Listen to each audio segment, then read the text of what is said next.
Jadi ketika Yesus panggil Maria, masa dipanggil Maria ibunya, istriku? Tidak masuk akal kan? Baik.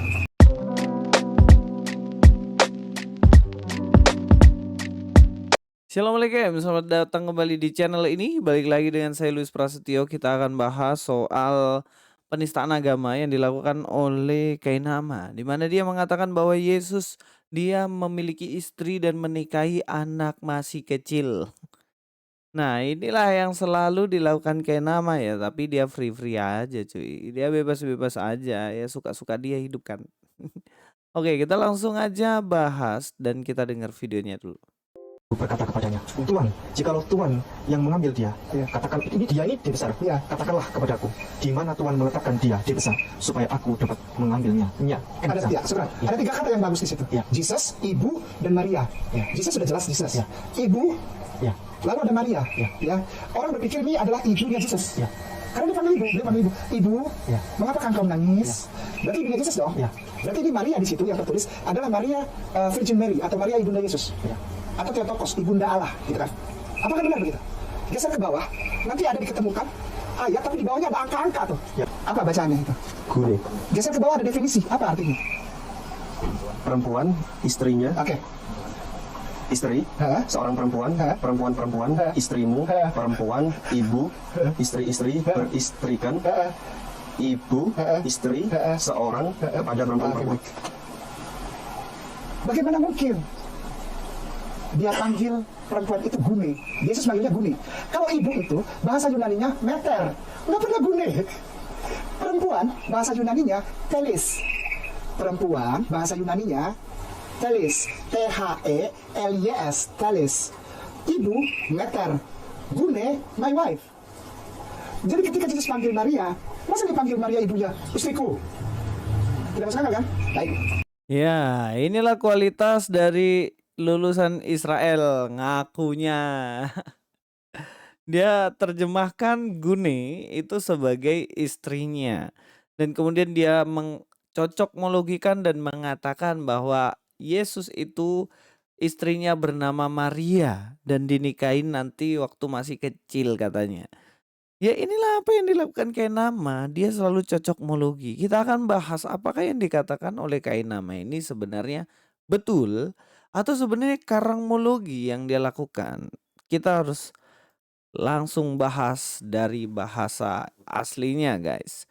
Kalau kita lihat dalam bahasa aslinya ya, dia kutip itu dari Yohanes 20 ayat yang ke-15. Dikatakan kata Yesus kepadanya, "Ibu, mengapa engkau menangis? Siapakah yang engkau cari?" katanya. Maria menyangka orang itu adalah penunggu taman, lalu berkata kepadanya, "Tuan, jikalau Tuhan yang mengambil dia ini di sini Yesus ya, katakanlah kepadaku di mana Tuhan meletakkan dia, supaya aku dapat mengambilnya." Nah, kata ibu di sini inilah yang dikatakan oleh Kainomos sebagai ibu ini adalah istri.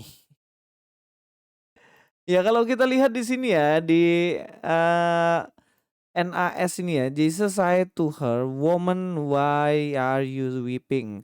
Dikatakan woman, perempuan. Di sini juga di KJV juga Jesus said unto her, "Woman, why weepest thou?" Bukan memakai di sini wife. Bener kan? Iya kan? Iya. Kalau istri, maka sebenarnya terjemahnya di sini harusnya wife, bukan woman ya. Itu yang pertama. Tapi kok bisa dia menemukan itu sebagai istri? Ini kan gune. Gune itu berasal dari kata gune. Oke, kita lihat di sini ya. Ini gune ini. Gune ini sebenarnya kalau dalam bahasa Yunani itu memiliki dua arti. Yang pertama adalah woman, iya kan? Kelihatan di sini woman of any adult female. Itu ada dalam Matius 9:20, Lukas 1:42 ya, Kisah Para Rasul 5 ayat 14 dan ayat-ayat ini semua ini sebenarnya menunjuk tentang perempuan. Oke, kita lihat Lukas 1:42 ya. Lalu berserulah dengan suara nyaring, diberkatilah engkau di antara semua perempuan dan diberkatilah buah rahimmu di antara semua perempuan. Ini dia memakai gunaisin yang artinya di antara semua perempuan. Jadi kalau ini diartikan sebagai istri ya aneh juga. Lalu berserulah suara nyaring, berkatilah engkau di antara semua istri, dan diberkatilah buah rahimmu. Padahal ini adalah perempuan. Kan gak nyambung kalau dirubah jadi istri. Padahal ini adalah perempuan. Kita lihat lagi dalam Kisah Para Rasul 5 ayat 14. Dalam Kisah Rasul 5 ayat 14 kan dikatakan, dan makin lama makin bertambahlah jumlah orang yang percaya kepada Tuhan, baik laki-laki maupun perempuan. Ini juga memakai kata gunaikon, ya kan? Gunaikon. Nah, jadi kalau diterjemahkan sebagai istri ya nggak cocok, dan makin lama makin bertambah jumlah orang yang percaya kepada Tuhan, baik laki-laki maupun istri. Nggak nyambung.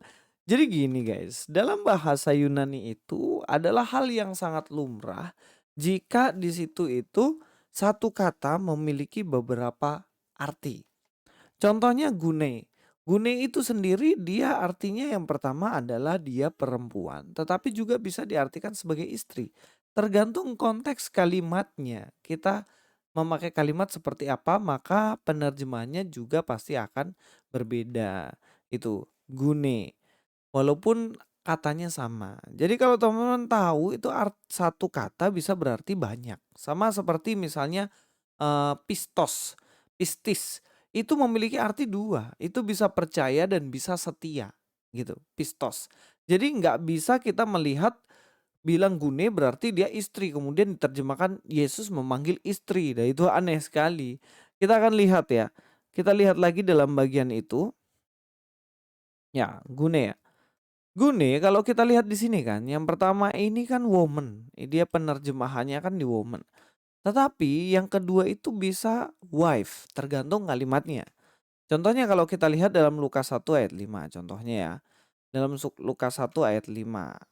Kita akan coba lihat dalam Lukas 1 ayat 5. Pada zaman Herodes Raja Yudea adalah seorang imam yang bernama Zakaria dari rombongan Abia, istrinya juga berasal dari keturunan Harun, namanya Elizabeth, istrinya, iya ya. Coba perhatikan di sini, istrinya. Jadi istri dari Zakaria inilah yang disebut sebagai istri dalam bahasa Yunaninya gune, seperti yang ada di sini, gune. Ya kan, gune. Tapi konteksnya memang berbicara sebagai istri. Gak cocok kalau dibilang ini Zakaria dari rombongan Abia, perempuannya juga berasal, kan gak cocok. Memang istrinya. Jadi itulah yang kita harus tahu dalam memahami bahasa Yunani. Itu ada beberapa arti dari satu kata. Dan itulah yang kita harus lihat konteksnya. Ketika Yesus di situ mengatakan ibu itu bukan yang nggak cocok dibilang istriku, istriku. Kenapa nggak cocok? Kita akan lihat. Apakah hanya Yesus yang memanggil gune-gune kepada Maria pada waktu itu atau ada yang lain? Kita cek ya. Dalam Yohanes 20 ayat 15 kata Yesus padanya ibu. Oke, kita lihat di ayat sebelumnya. Kita lihat di ayat yang sebelumnya. Di ayat 15 kan, kita lihat ke atas. Ya, dikatakan di sini, tetapi Maria berdiri dekat kubur itu dan menangis. Sambil menangis ia menjenguk ke dalam kubur itu dan tampaklah olehnya kedua orang malaikat berpakaian putih. Yang dilihat siapa di sini? Malaikat berpakaian putih. Malaikat berpakaian putih ini sedang duduk di sebelah kepala yang lain, di sebelah kaki tempat mayat Yesus terbaring. Kata malaikat-malaikat itu kepadanya, "Ibu, mengapa engkau menangis?" Nah, dua malaikat ini juga memanggil kata ibu di ayat yang ke-13. Kita akan lihat ya. Kita akan eksposisi di sini. Kata malaikat itu kepadanya, "Ibu, mengapa engkau menangis?" Katakan, "Ibu." Ini memakai kata apa? Yunaninya juga memakai kata gune. Gune. Woman, bisa juga wife. Tapi yang jadi persoalan, sorry ini terpindah. Yang jadi persoalan adalah apakah di sini juga diartikan sebagai istriku? Ya 13 ya. Kalau dalam 15 kan Yesus manggil ibu. Kemudian apakah di sini kata malaikat itu kepadanya, ibu? Apakah ini juga bisa diterjemahkan sebagai istriku? Kata malaikat-malaikat itu, malaikat jamak ya. Malaikat-malaikat itu kepadanya, istriku, mengapa engkau menangis? Jadi Maria Magdalena ini sebagai istri dia punya suami 3. Kalau menurut teorinya kayak nama. Pertama Yesus. yang panggil Maria gune, yang diartikan kayak nama istriku. Kemudian yang kedua adalah malaikat. Malaikatnya di situ jamak. Ya, kita ambil dua lah. Dua orang ini kemudian mengatakan pada Maria istriku. Tiga orang yang mengatakan Maria itu istriku. Kalau menurut teorinya kan nama. Jadi apakah Maria ini menikah sama tiga laki-laki? Dua malaikat, satu Yesus.